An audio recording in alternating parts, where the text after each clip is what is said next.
नमस्कार साथियों। आज हम पढ़ेंगे शिक्षा के प्रकार। तो देखते हैं शिक्षा कितने प्रकार की होती है।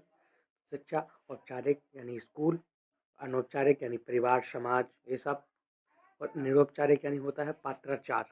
पढ़ते हैं औपचारिक शिक्षा क्या है। औपचारिक शिक्षा जिसका समय व स्थान निश्चित हो, जैसे स्कूल में एक समय होता है ना कि हमें 10 बजे जाना है, 4 बजे जाना है, और एक स्थान निश्चित होता है कि हमें स्कूल में ही जाना है, इस जगह पे जाना है, इस प्लेस पे जाना है, तो उसे हम औपचारिक शिक्षा बोलते हैं। देखते हैं दूसरा अनौपचारिक शिक्षा, जिसका स्थान व समय निश्चित न हो, जीवन पर्यंत चलती है, जैसे परिवार समाज में।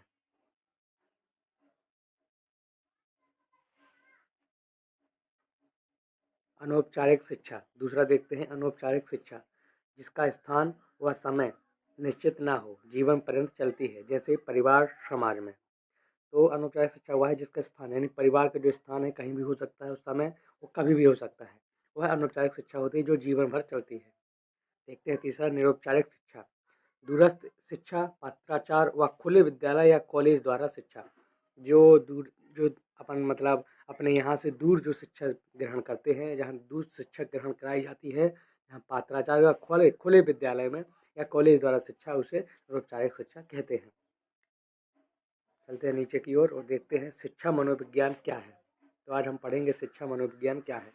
तो मनोविज्ञान के सिद्धांतों को शिक्षा के क्षेत्र में लागू करना ही शिक्षा मनोविज्ञान है। मतलब मनोविज्ञान के सिद्धांतों को शिक्षा यानी जो एजुकेशन सिस्टम है उसके क्षेत्र में इस शिक्षा को मनोविज्ञान लागू करना, तो उसे ही शिक्षा मनोविज्ञान कहते हैं। शिक्षा मनोविज्ञान देखते हैं, शिक्षा और मनोविज्ञान नीचे देखते हैं इसका। तो पहले शिक्षा से व्यवहार परिमार्जन, फिर आता है व्यवहार में परिमार्जन लाने के लिए व्यवहार का अध्ययन, और इसका आया व्यवहार का अध्ययन, और इसका डायरेक्ट कनेक्ट कहलाया व्यवहार में परिवर्तन, परिमार्जन लाने के लिए व्यवहार का अध्ययन। देखते हैं शिक्षा मनोविज्ञान की उत्पत्ति। शिक्षा मनोविज्ञान की उत्पत्ति क्या है। तो शिक्षा मनोविज्ञान के जनक थार्नडाइक है। इन पर प्रकृतिवादी रूसों का प्रभाव था। यानी शिक्षा जो मनोविज्ञान के जो जनक है, जो पिता है, वह थार्नडाइक है, और इन पर प्रकृतिवादी यानी रूसों का प्रभाव था। रूसों का शिक्षा पर लिखा गया प्रसिद्ध ग्रंथ एमिल है। यानी जो रूसों ने शिक्षा पर जो प्रसिद्ध ग्रंथ जो लिखा था उसका नाम था एमिल। रूसों की बुक एमिल में लिखा था, बालक एक पुस्तक के समान होता है, अतः शिक्षक को उसे मगोपांत तक पढ़ना चाहिए। यानी जो बालक होता है वह पुस्तक के समान होता है, यानी शिक्षक को उस बालक को, जैसे अपन पुस्तक को पढ़ते हैं लास्ट तक, वैसे ही उस बालक को पढ़ना चाहिए, ताकि उस बालक में छिपे गुण, उसके जो अनुभवी, जो उसके अंदर जो यानी कि जो उसकी ज्ञान क्षमता है, उसको हम पाक सकेंगे। ते हैं मनोविज्ञान के सिद्धांतों को शिक्षा के क्षेत्र में लागू करना ही शिक्षा मनोविज्ञान है। यानी मनोविज्ञान के सिद्धांतों को शिक्षा के क्षेत्र में यानी एजुकेशन सिस्टम के क्षेत्र में लागू करना ही शिक्षा मनोविज्ञान है। कॉल सैनिक के अनुसार शिक्षा मनोविज्ञान का जन्म प्लेटो से हुआ। यानी कॉल सैनिक जो है उसके अनुसार शिक्षा मनोविज्ञान का जन्म प्लेटो से हुआ है। देखते हैं नीचे। स्किनर के अनुसार शिक्षा मनोविज्ञान जन्म अरस्तु से हुआ है। जो शिक्षा मनोविज्ञान का जन्म है वह अरस्तु से हुआ है, यह स्किनर ने कहा है। स्किनर के अनुसार बोला गया है कि जो शिक्षा मनोविज्ञान का जन्म है वह अरस्तु से हुआ है। शिक्षा मनोविज्ञान को लोकप्रिय प्रचलित बनाने का कार्य रूसो फ्रोवेल ने किया। अब लोग बोलते हैं शिक्षा मनोविज्ञान, तो इसको लोकप्रिय और प्रचलित यानी सब जगह फैलाने का काम जो किया है वह रूसो व फ्रोवेल ने किया है। यानी इनके द्वारा शिक्षा मनोविज्ञान को बढ़ावा दिया गया। शिक्षा मनोविज्ञान को मनोवैज्ञानिक स्वरूप प्रदान करने वाले विद्वान पेस्ट्रोलॉजी एवं हार्वर्ट हैं। तो शिक्षा मनोविज्ञान को मनोवैज्ञानिक स्वरूप यानी इनको जो मनोवैज्ञानिक स्वरूप दिया है वह विद्वान पेस्ट्रोलॉजी और हार्वर्ट ने दिया है। आधुनिक शिक्षा मनोविज्ञान का जन्म अमेरिका में 1900 ईस्वी पूर्व में हुआ था। यानी जो आधुनिक शिक्षा, जो अब की जो न्यू टेक्नोलॉजी जो शिक्षा है, उसका जन्म 1900 ईस्वी में अमेरिका में हुआ था। शिक्षा मनोविज्ञान को एक अलग विषय के रूप में मान्यता 1920 में अमेरिकी में मिली। जो शिक्षा मनोविज्ञान को है, इसको एक अलग से विषय है, जो इसकी रूप की जो मान्यता 1920 में अमेरिका में मिली थी। ये आप याद रखना। अमेरिकन साइकोलॉजिकल एसोसिएशन अमेरिका द्वारा 1940 में शिक्षा मनोविज्ञान पर सबसे पहले शोध कार्य प्रारंभ किया गया। यानी जो साइकोलॉजिकल एसोसिएशन जो अमेरिका द्वारा 1940 में शिक्षा मनोविज्ञान पर पहला एक्सपेरिमेंट किया गया, पहला शोध कार्य प्रारंभ किया गया, कितने में? 1940 में। ये आप याद रखिएगा। अमेरिका शिक्षा शास्त्री जॉन डीवी के प्रयासों से शिक्षण प्रशिक्षण शुरू हुए। यानी अमेरिका के जो शिक्षा शास्त्री थे जॉन डीवी, इनके कार्यों द्वारा, इनके प्रयासों द्वारा शिक्षण प्रशिक्षण शुरू किया गया। जो अभी शिक्षण प्रशिक्षण नहीं होते टीचरों के, वो इन्हीं के द्वारा शुरू किए गए थे। भारत में शिक्षण प्रशिक्षण का कार्य 1920 में शुरू हुआ था, और भारत में जो शिक्षण प्रशिक्षण का कार्य शुरू हुआ था वह 1920 में हुआ था।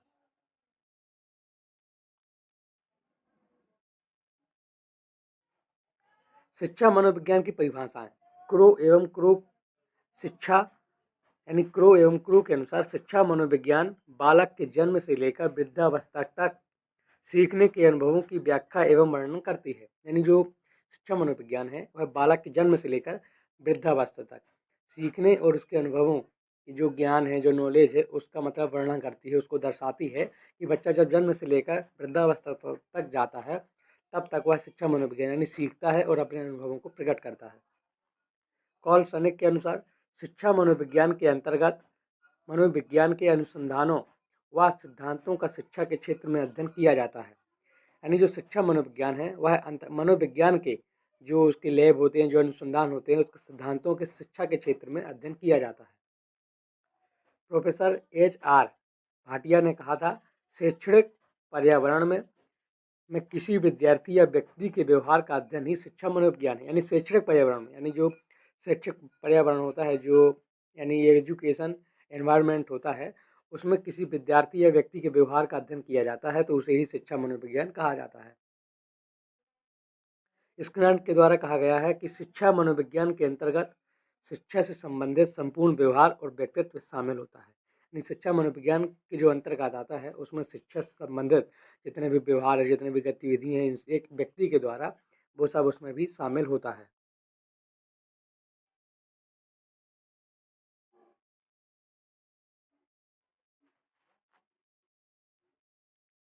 स्किनर शिक्षा मनोविज्ञान व्यक्ति के सभी पहलुओं से संबंधित है। यानी जो शिक्षा मनोविज्ञान है वह व्यक्ति की सभी पहलुओं, उनकी ज़िंदगी में क्या क्या चल रहा है, उनसे सभी से संबंधित है।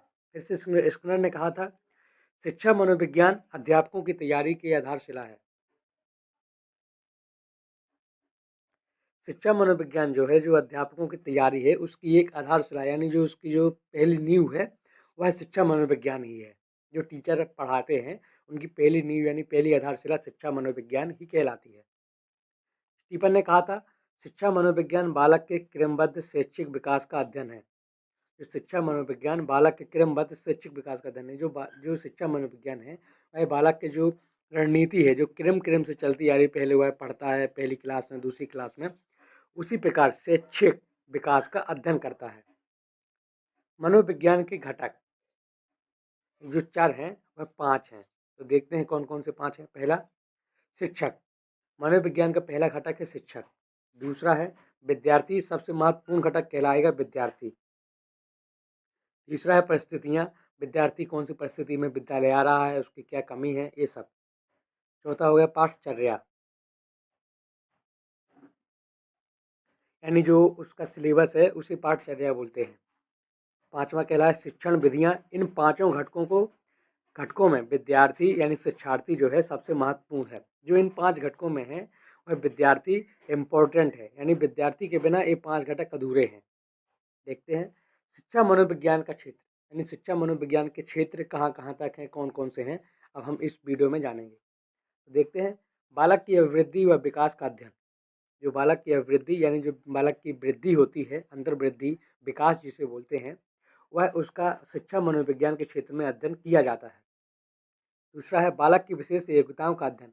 बालक के अंदर कौन कौन सी योग्यताएं हैं, कौन कौन से नॉलेज हैं, उनका अध्ययन शिक्षा मनोविज्ञान के क्षेत्र में किया जाता है। बालक की रुचियों, अभिरुचियों, अभिवृत्तियों, क्षमताओं, योग्यताओं, व्यक्तिगत भिन्नताओं का अध्ययन, ये सब भी शिक्षा मनोविज्ञान के क्षेत्र में किया जाता है। इनके बिना इसका अध्ययन असंभव है, और शिक्षा मनोविज्ञान में इन सब चीज़ों का अध्ययन किया जाता है। बच्चे के अंदर ये सब अभिवृत्तियाँ जो हैं, क्षमताएँ हैं और योग्यताएँ हैं, उनको पता लगाया जाता है।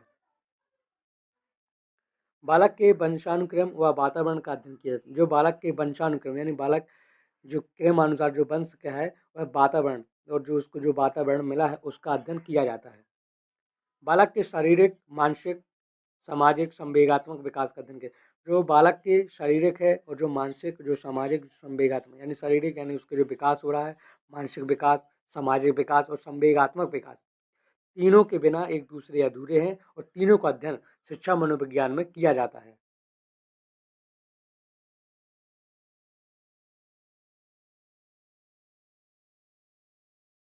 देखते हैं छठवां, लिखा है विभिन्न शिक्षण विधियों का अध्ययन। और जो 50 प्रकार की जो विभिन्न शिक्षण विधियां होती हैं उनका अध्ययन इसी में किया जाता है, यानी शिक्षा मनोविज्ञान के क्षेत्र में इसका अध्ययन किया जाता है। अब हम पढ़ेंगे अध्याय 2 यानी बाल विकास। तो पढ़ेंगे, सबसे पहले हम बाल विकास में क्या पढ़ेंगे ये जानते हैं। पहला पढ़ेंगे हम वृद्धि एवं विकास की संकल्पना। दूसरा पढ़ेंगे विकास के विभिन्न आयाम एवं सिद्धांत। विकास को प्रभावित करने वाले कारक, अधिगम से उनका संबंध क्या है। तो देखते हैं, पहला है विकास। तो विकास में हम पढ़ेंगे, विकास को हम एक अवधारणा से कहीं अधिक कह सकते हैं। यह कई संरचनाओं और कार्यों को एकीकृत करने की एक जटिल प्रक्रिया है। यानी विकास विकास जो है एक ऐसी अवधारणा है जो जिसे हम कहीं अधिक से यानी कई संरचनाओं और कई कार्यों को एकीकृत यानी एक ही प्रक्रिया में लाया जाता है, एक ही जटिल प्रक्रिया में एक साथ समूह में किया जाता है, उसे हम विकास कहते हैं। एक और सुनिए, इस विकास की इस विकास की प्रक्रिया के अंतर्गत शारीरिक, मानसिक, संवेगात्मक, सामाजिक आदि सभी विकास सम्मिलित होते हैं। यानी कि जो जब हमारे शरीर का विकास होता है, जब हमारे मन का विकास होता है, हमारे संवेगात्मक जो दिनचर्या का विकास होता है, जो हमारे सामाजिक गुणों का विकास होता है, ये सब विकास इसी विकास के अंतर्गत शामिल होते हैं। इसके अतिरिक्त आप प्रत्यक्ष रूप से विकास की प्रक्रिया में नैतिक, चारित्रिक, भावात्मक विकास इत्यादि सम्मिलित होते हैं। और इसी विकास के अंतर्गत हमारे जो नैतिक होते हैं, जो हमारी शिक्षा अच्छी होती है, जो हमारे चारित्रिक यानी हमारे जो गुण अच्छे होते हैं, जो हमारी भावनाएं यानी भावात्मक जो गुण अच्छे होते हैं, वह विकास इसी विकास के अंतर्गत सभी विकास में आते हैं। देखते हैं, क्लर्क जे के अनुसार विकास बदलाव की ऐसी प्रक्रिया है जो व्यक्ति को इस योग्य बनाती है कि वे स्वयं के भाग्य विधाता बन सकें, अपने अंदर की समस्त संभावनाओं को पहचान सकें। अब देखते हैं, क्लर्क जे ने के अनुसार यानी इनके अनुसार विकास बदलाव एक ऐसी प्रक्रिया है जो व्यक्ति को इस योग्य बनाती है कि वे स्वयं के भाग्य में यानी कि जो उनके जीवन में क्या चल रहा है उसको बना सकें और उसको इस योग्य पहुंचा सकें कि उन्हें पूरी दुनिया और जग जानने लगे। यानी कि अपने अंदर की समस्त संभावनाओं, अपने समस्त ज्ञान, अपने समस्त गुण, इन सबको अपनी जो विकास के बदलाव की प्रक्रिया के अनुसार वो सब इसको जानते हैं। देखते हैं, रॉय एंड रॉबिन्सन, किसी देश के लोगों के भौतिक, सामाजिक व राजनीतिक स्तर पर सकारात्मक बदलाव ही विकास है। यानी किसी भी देश के लोगों के भौतिक यानी जो बाहरी है, सामाजिक यानी जो समाज के अंतर्गत है, जो राजनीतिक यानी जो राजनीति के क्षेत्र में है, इसका स्तर सकारात्मक बदलाव ही विकास। जो इसमें जो बदलाव आता है यानी भौतिक, सामाजिक और राजनीतिक स्तर पर जो भी सकारात्मक बदलाव आते हैं वह सब विकास कहलाते हैं। मुनरो के अनुसार विकास परिवर्तन श्रृंखला की वह अवस्था है जिसमें बच्चा भ्रूण अवस्था से प्रौढ़ अवस्था तक गुजरता है। यानी मुनरो के अनुसार जो विकास होता है उसमें बच्चा प्रौढ़ अवस्था यानी भ्रूण अवस्था यानी जब जन्म में रहता है, गर्भ में रहता है, उस अवस्था से लेकर प्रौढ़ अवस्था यानी जब तक उसकी प्रौढ़ अवस्था आती है तब तक वह गुजरता है। वह उसके अंतराल में जितने भी उसके अंदर विकास होते हैं वह सब शारीरिक परिवर्तन विकास कहलाते हैं। हरलोक के अनुसार विकास व्यक्ति में नवीन विशेषताओं व योग्यताओं को प्रस्तुत करता है। यानी जब विकास होता है किसी व्यक्ति का या बच्चे का, तो उसमें जो नवीन विशेषताएं होती हैं और योग्यताएं उनको दर्शाता है और उनके अनुसार उसका विकास हमें पता चलता है कि उसमें क्या क्या विकास हुए हैं और उनको हम जानने की कोशिश करते हैं और हमें उस विकास के अंतर्गत उसमें जो नवीन विशेषताएं और योग्यताएं प्रस्तुत होती हैं हमें उनका पता चलता है। वुडवर्थ के अनुसार एक बालक का विकास उसके वंशानुक्रम एवं वातावरण का गुणनफल होता है। यानी जो किसी बालक का विकास होता है तो उसके जो वंशानुक्रम यानी जो पीढ़ी दर पीढ़ी जो विकास होता है उसके वातावरण का गुणनफल यानी उसका जो दुगना होता है। यानी अगर उसके यानी परिवार में कुछ हुआ है यानी उसके अलग गुण हैं तो उस बच्चे में उसकी योग्यता के अनुसार अलग गुण देखने को मिलेंगे। उसी को वंशानुक्रम के अनुसार बोला गया है। ये नोट पढ़ेंगे, विकास वंशक्रम और वातावरण का गुणनफल होता है, योगफल नहीं। यानी हाँ, अब हम इसको समझेंगे। देखिए यहाँ स्वयं पूरा दर्शाया गया है कि विकास बराबर वंशानुक्रम गुणे वातावरण, डी बराबर एच गुणे ई। चलते हैं नीचे की ओर। बाल विकास, बाल विकास का अर्थ क्या है, बाल विकास क्या है, बाल विकास कैसे होता है, अब हम इसके बारे में जानेंगे। तो देखते हैं, गर्भाकाल से लेकर परिपक्व अवस्था तक का अध्ययन बाल विकास कहलाता है। यानी जो बच्चा जब गर्भ में रहता है उससे लेकर जब तक बच्चा मैच्योर यानी परिपक्व हो जाता है तब तक की अवस्था का अध्ययन बाल विकास कहलाता है। अब देखते हैं, बाल विकास की प्रक्रिया में विकास के अंतर्गत किसी बालक का संपूर्ण विकास सम्मिलित होता है। यानी बालक जो विकास की प्रक्रिया में विकास के अंतर्गत जितने भी उसके गुण, दुर्गुण, सामाजिक गुण, मानसिक विकास, शारीरिक विकास, राजनीतिक विकास, ये सब जो होता है वह बालक के संपूर्ण विकास में सम्मिलित रहता है। बालक का यानी जो बालक का विकास का इतिहास है वो कब से था, तो देखते हैं। पहली बार 1628 ईस्वी में यूरोपियन विद्वान जॉन कॉमेनियम ने स्कूल ऑफ इन्फेंसी की स्थापना की तथा बाल शिक्षा की तरफ ध्यान दिलाया तथा बालक को केंद्र समझकर उनके बारे में सोचा और पुस्तक द ग्रेट डिटेक्टिव बनाई। यानी ये पुस्तक उसके द्वारा लिखी गई। इसमें कहा गया है कि पहली बार 1628 ईस्वी में यूरोपियन विद्वान ने बच्चे की जो बाल शिक्षा है उसके बारे में बताया और इन यूरोपियन विद्वान के नाम जान सकते हैं। जॉन कॉमनियन ने स्कूल ऑफ इन्फेंसी की स्थापना की। ये इम्पोर्टेंट हो सकता है, आप लोग याद कर रखे रहिएगा। और इन्होंने एक पुस्तक भी लिखी जिस पुस्तक का नाम है द ग्रेट डिटेक्टिव, आप ये भी याद रखिएगा।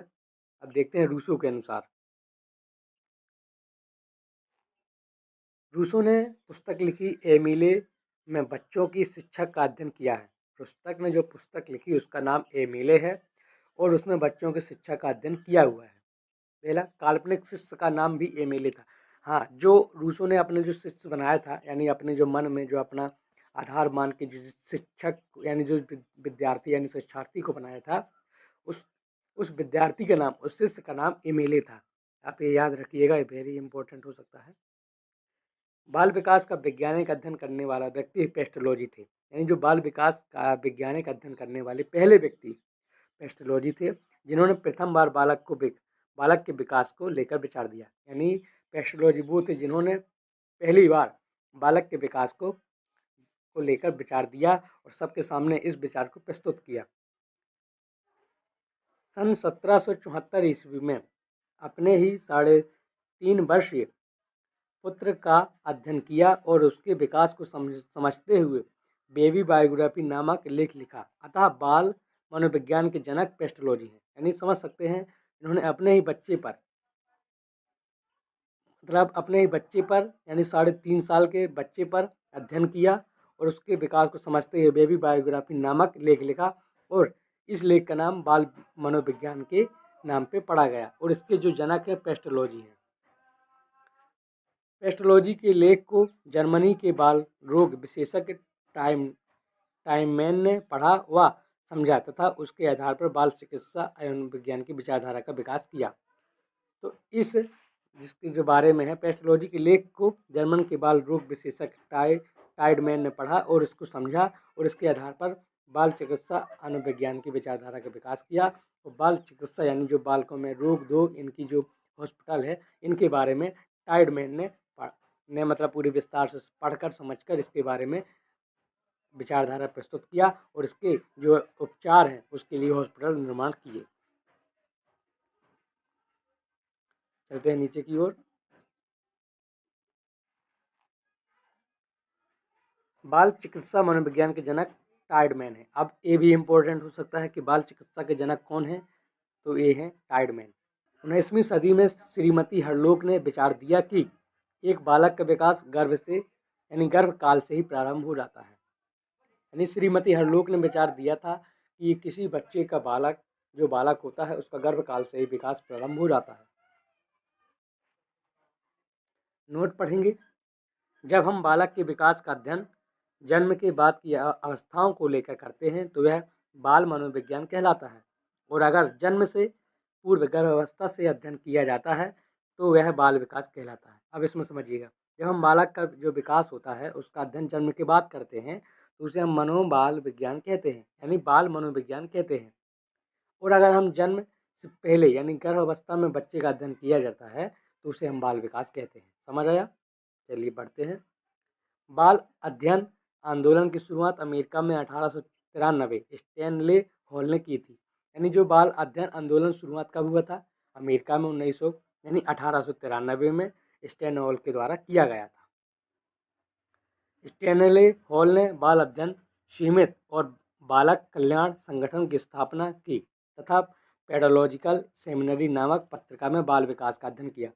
स्टैनले हॉल ने बाल अध्ययन सीमित और बालक कल्याण संगठन की स्थापना की थी और पेडोलॉजिकल सेमिनर नामक पत्रिका में बाल विकास का अध्ययन किया था। प्रथम बाल सुधार गृह की स्थापना अमेरिका यानी न्यूयॉर्क में 1887 में की गई थी। प्रथम बाल निर्देशन केंद्र विलियम हीली यानी शिकागो में 1909 में स्थापित किया गया था। भारत में बाल अध्ययन की शुरुआत 1930 में की गई थी, याद रखिएगा। बाल विकास की परिभाषा, तो हरलोग के अनुसार विकास केवल अभिवृद्धि तक ही सीमित नहीं है, यह तो परिपक्वता की दिशा में होने वाले परिवर्तनों का प्रगतिशील क्रम है, जिसके अनुसार एक बालक में नई नई विशेषताएं एवं योग्यताएं प्रकट होती हैं। अब देखिए, हरलोग के अनुसार जो अभिवृद्धि है बालक की, जो विकास की अभिवृद्धि है, अब वह विकास जो है अभिवृद्धि तक सीमित नहीं है, यह तो परिपक्वता की दिशा में होने वाले परिवर्तनों का प्रगतिशील, जो परिपक्वता जो मैच्योर होता है उसमें जो परिवर्तन होते हैं उसका प्रगतिशील एक क्रम है, एक जो क्रमानुसार विकास होता है उसका एक घटक है, जिसके द्वारा बालक में नई नई ये विशेषताएं एवं योग्यताएं प्रकट होती हैं। देखते हैं एंड क्रू के अनुसार, गर्भावस्था के प्रारंभ से लेकर किशोर अवस्था तक बालक के व्यवहार में होने वाले परिवर्तनों का अध्ययन ही विकास कहलाता है। गर्भावस्था के प्रारंभ से लेकर किशोर अवस्था तक बालक के व्यवहार में होने वाले परिवर्तन का अध्ययन ही बाल विकास कहलाता है। नोडो के अनुसार विकास परिवर्तन श्रृंखला की वह अवस्था है जिसमें बच्चा भ्रूण अवस्था से पूर्ण अवस्था तक गुजरता है। विकास परिवर्तन की श्रृंखला वह अवस्था है जिसमें बच्चा जन्म के पहले से मृत्यु के पहले तक गुजरता है, यानी होकर जाता है। हरलोग के अनुसार विकास व्यक्ति में नवीन विशेषताओं व योग्यताओं को प्रस्तुत करता है। हरलोग के अनुसार जो व्यक्ति में नई नई गुण आते हैं, नए नए सामाजिक, नए नए मानसिक, नए नए भावनात्मक विकास होते हैं, उनके अंदर जो योग्यता होती है उनको प्रस्तुत करता है। वर्ग के अनुसार जन्म पूर्व की अवस्था से लेकर परिपक्व की अवस्था तक अध्ययन बाल विकास कहलाता है। जो जन्म पूर्व यानी गर्भावस्था से लेकर परिपक्वता यानी मैच्योर अवस्था तक जो अध्ययन होता है उसे हम बाल विकास कहते हैं। आज के लिए बस इतना ही, मिलते हैं नेक्स्ट वीडियो में, तब तक के लिए धन्यवाद।